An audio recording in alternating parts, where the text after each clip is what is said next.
In India, we call on the government to take effective measures to protect minorities and uphold the rights to the freedom of expression and freedom of the media.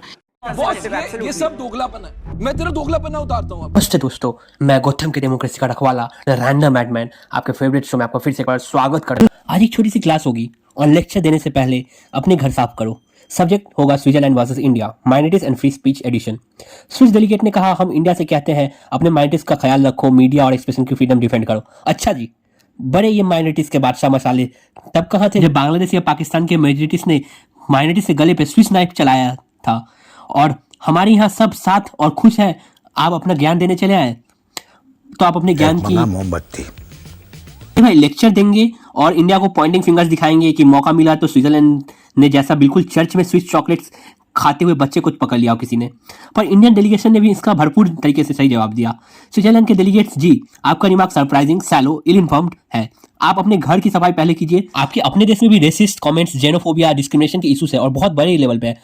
आप waste वाले ऐसे हैं कौन आपको वो कबीर का दोहा नहीं पढ़ाया गया। पूरा जी रेखण में गया पूरा ना मिलिया कोई जे में आपको दे गया मुझको पूरा ना कोई। मतलब आप तकनीक पढ़ा रहे हो पर आपकी क्लासरूम ही गलत है। तकनीक ही गलत है तुम्हारी। तो आपकी जानकारी के लिए मैं बता देना चाहूंगा कि इंडिया सबसे डाइवर्स और वाइब्रेंट डेमोक्रेसी है। आप लेक्चर दोगे या सिखाओगे, यहाँ इतना रिलीजन और लैंग्वेज जितना आपके यहाँ लोग नहीं है। और तब कहा जाता है जब आपके चॉकलेट फैक्ट्रीज और फार्म पे अफ्रीका के चाइल्ड लेबर से काम करवाया जाता है। As the UNHRC president, Switzerland की प्रायोरिटी होनी चाहिए सॉल्यूशन, ना कि स्टेटमेंट। बट आप वेस्ट वाले तो आदत से मजबूर हैं। इंडिया रेडी है, अगर स्विट्जरलैंड चाहे तो हम उनकी मदद कर सकते हैं कि उनके डिस्क्रिमिनेशन, रेसिज्म प्रॉब्लम को कैसे हैंडल किया जाए या प्रॉपर्ली इरेडिकेट कर दिया जाए। स्विट्जरलैंड ऐसे बोल रहा है जैसे वो हिमालय की साफ सफेद बर्फ हो, सब कुछ क्लियर। पर सच्चाई में तो इनका स्विस चॉकलेट में डिस्क्रिमिनेशन का कीड़ा लग चुका है।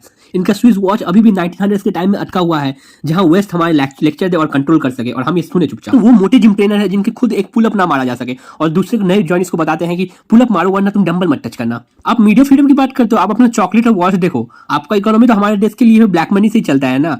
स्विस बैंक से अगर इनने अपना पैसा निकाले तो आप पाकिस्तान के साथ बैठ के वॉच बनाना पड़ेगा या स्विस नाइफ गले पे रख के सबको लूटना पड़ेगा जैसे पाकिस्तान कर रहा है। अब एक छोटा देश अपने से 10 गुना बड़े देश को लेक्चर देना तो पावर डायनेमिक्स याद आते हैं। पानीपत की लड़ाई से पहले शुरू होने वाली हवा को महाराणा प्रताप युद्ध हार गए। मस्त जोक मारा ये हंस रहे हलकट हंस।